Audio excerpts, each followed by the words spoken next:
सरपंचों की मांगे कौन कौन सी हैं? वो कौन कौन सी मांग है जो सरपंचों की ओर से की जा रही है? सबसे पहले मनरेगा के रेट बढ़ाए जाने की मांग सरपंच एसोसिएशन की है। वहीं दूसरी तरफ मनरेगा की ऑनलाइन हाजिरी बंद हो, ये भी उनकी ओर से मांग की जा रही है। ई टेंडरिंग खत्म की जाए और ग्राम पंचायत का दायरा बढ़ाया जाए, तो ये उनकी मुख्य मांगे हैं। इसके अलावा बाकी उनकी मांगे हैं। कुल 16 मांगों को लेकर सरपंच प्रतिनिधि अब पहले भी अपना ज्ञापन सौंप चुके हैं।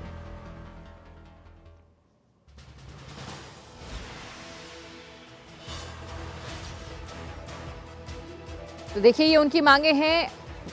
मनरेगा की ऑनलाइन हाजिरी बंद हो, ई टेंडरिंग की व्यवस्था बंद हो और ग्राम पंचायत का दायरा बढ़ाया जाए।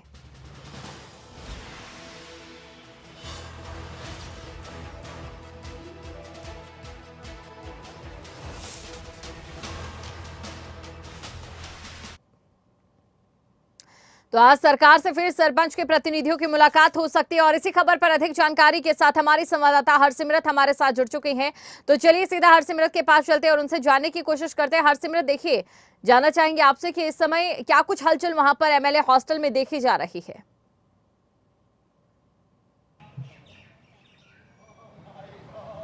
जी दीपशिखा, आपको बता दें कि टेंडरिंग के मुद्दे को लेकर लगातार पिछले 2 महीनों से जो वार्ताएं हैं सरकार के साथ हो रही हैं और आज की अगर बात की जाए तो आज फिर से एक वार्ता जो है वो होनी है।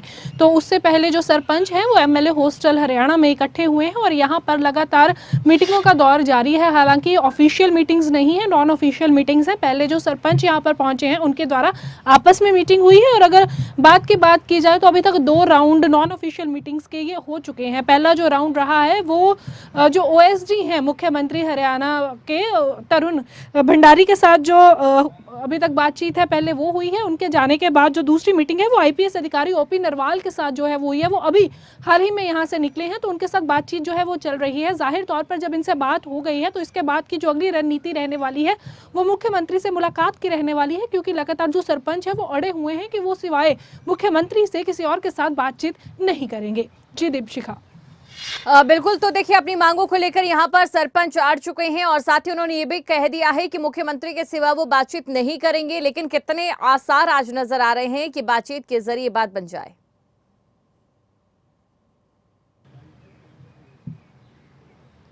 जी दीपशिखा, जैसे कि हम सब जानते हैं कि 17 तारीख से एक बार फिर से जो विधानसभा का दूसरा सेशन है वो शुरू होना है, तो उसको जो है सही तरीके से चलाया जा सके, किसी तरह की कोई दिक्कत जो है वो ना आए, तो उसको लेकर के ये तैयारियां जो हैं पहले ही की जा रही हैं ताकि सरपंचों के साथ सुलह हो जाए, उनके साथ जो बातचीत का दौर चल रहा है वो सफल रहे, ताकि जो विधानसभा घेराव के बारे में सरपंचों की तरफ से कॉल दिया गया था उसको रोका जा सके। हालांकि मैंने आपको पहले भी बताया कि ये कॉल जो है वो अलग अलग गुटों की तरफ से दिया गया है। एक गुट चाहता है कि विधानसभा का घेराव हो, दूसरा गुट नहीं चाहता है। तो इसी को लेकर आज बातचीत जो है वो फिर से चल रही है ताकि वो जो सेशन का दौर है वो अच्छे से निकल जाए। इसलिए पहले ही सरकार चाहती है कि ये मुद्दा सुलझा लिया जाए और सीधे तौर पर इसका जो असर है वो आने वाले 2024 के इलेक्शंस पर भी पड़ेगा। तो इसको लेकर के तैयारियां जो है सारी पार्टियों ने अलग अलग ढंग से करनी शुरू कर दी हैं। तो बीजेपी के लिए ये भी कहीं ना कहीं एक चुनौती है कि इस मसले को पहले सुलझा लिया जाए ताकि बाद में 2024 के जो इलेक्शन है उन पर फोकस किया जा सके। लेकिन क्या बीजेपी के लिए इस मसले को सुलझाना आसान नजर आ रहा है हरसिमरत? क्योंकि अभी तक तो टेढ़ी खीर बना हुआ है और अगर इस मसले का हल नहीं निकल पाता है तो दूरगामी परिणाम क्या कुछ रह सकते हैं?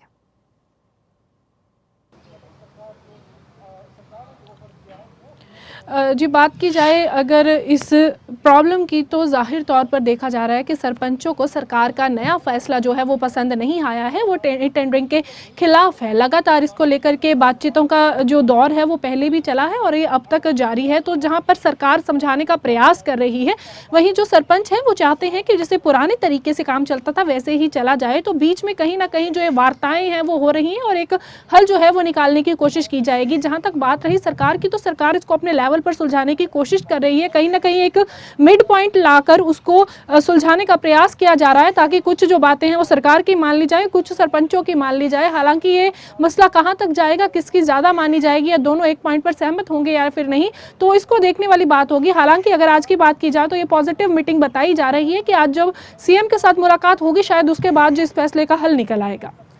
बिल्कुल हरसिमरत, उम्मीद यही की जा रही है कि इस मुलाकात के बाद इस मसले का हल निकल जाए। इसी के साथ हरसिमरत, ये भी आपसे हम समझना चाहेंगे कि जिस तरीके से सरपंच ई टेंडरिंग का विरोध इस समय कर रहे हैं और सबसे ज्यादा जो मुख्य मांग है उनकी ई टेंडरिंग व्यवस्था को खत्म करना है, वहीं दूसरी तरफ सीएम मनोहर लाल हर मंच से कड़ा संदेश देते हैं कि ई टेंडरिंग कभी खत्म नहीं होगी।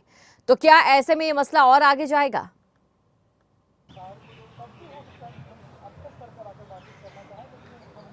जी दीपशिका, ऐसा है कि जब सरकार कोई फैसला लेकर आती है तो जाहिर तौर पर उसकी निंदा होती है, उसको एक्सेप्ट करने में थोड़ा समय जो है वो ज़रूर लगता है। जहाँ तक सरकारों की बात करें, वो कोई भी फैसला ऐसे नहीं लेके आते, उनके पीछे बहुत सारी चर्चाएं शामिल होती हैं, बहुत दूरगामी सोच होती है, तो जिसको इम्प्लीमेंट करने में थोड़ा समय ज़रूर लग सकता है, पर वो कहीं ना कहीं जनता के लिए हितकारी होती है। वहीं जो आम जनता है उसको वो समझने में थोड़ा समय जरूर लग सकता है। जैसे कि सरपंचों को इस बार ई टेंडरिंग के मसले पर ये समझने में जो समय है वो लग रहा है, हो सकता है कुछ मुश्किलात उनको ज़रूर इसमें पेश आती हूं, पर इसमें एक सीधे तौर पर जो चीज़ देखी जा रही है कि सरकार पारदर्शिता लाने की कोशिश कर रही है। अगर ई टेंडरिंग होती है तो जो सरपंच हैं उनके ऊपर जो इल्ज़ाम आज तक घपले वगैरह के घोटाले के लगते रहे तो वो उनसे बच जाएंगे, पर सरपंचों को ऐसा लग रहा है कि कहीं ऐसा होने से उनकी जो पावर है वो छिन जाएगी। तो यहाँ पर हम कह सकते हैं कि एक साख की लड़ाई हो सकती है, एक पावर की लड़ाई है जो इसको कहा जा सकता है। पर अब ये देखना होगा कि सरकार ये बात समझाने में सरपंचों को कामयाब होती है या फिर सरपंच जो अपनी सोच लेकर के बैठे हैं वो सरकार को समझा पाते हैं। हरसिमरत, एक आखिरी सवाल आपसे मैं जानना चाहूंगी, कोई निर्धारित समय इस समय हुआ हो जिसको लेकर कि मुलाकात कब होगी और अभी जो कौन कौन से सरपंच प्रतिनिधि हैं यहाँ पर पहुंच चुके हैं?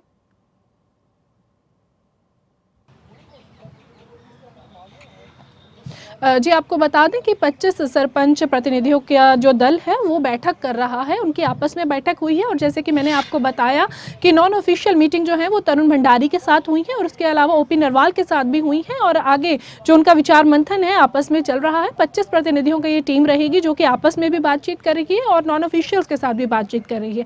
जाहिर तौर पर ये प्रतिनिधि दल जो है वो मुख्यमंत्री से मुलाकात भी करने के लिए जाएगा और इसके अलावा जो है आपस में इनकी बातचीत तो चल ही रही है और पता लग जाएगा कि आखिरकार आगे की क्या रणनीति रहती है। बिल्कुल हरसिमरत, शुक्रिया तमाम जानकारी को दर्शकों तक पहुंचाने के लिए। तो देखिए, आज मुलाकात हो सकती है जहां एक तरफ सरपंच प्रतिनिधि इस बात पर अड़ गए हैं कि मुख्यमंत्री मनोहर लाल से ही उनकी मुलाकात रहेगी और उसके बाद वो अपनी समस्याएं, अपनी मांगों को एक बार फिर से उनके सामने उजागर करेंगे और उसके बाद देखना यह होगा कि क्या इस मसले का हल हो पाता है। देखते हैं मीटिंग के बाद में क्या सकारात्मक सरकार की तरफ से कोई विचार हमारी मांगों पे किया जाता है या नहीं किया जाता, यह तो बाद की बात है। हमने जो हमारी 16 मांगे जो रखी है उन मांगों को लेकर हम लोग अडिग है और पुरजोर तरीके से इस लड़ाई को लड़ने के लिए हम लोग प्रिपरेशन हमारी थी। 17 तारीख को जैसा कि हमने विधानसभा घेराव की कॉल पहले भी दे रखी है और अभी आगे देखते हैं। सुनिश्चित कर पाना तो मुश्किल है कि क्या सकारात्मक सरकार का रवैया रहेगा या ढुलमुल रवैये से सरकार बात करना चाहती है।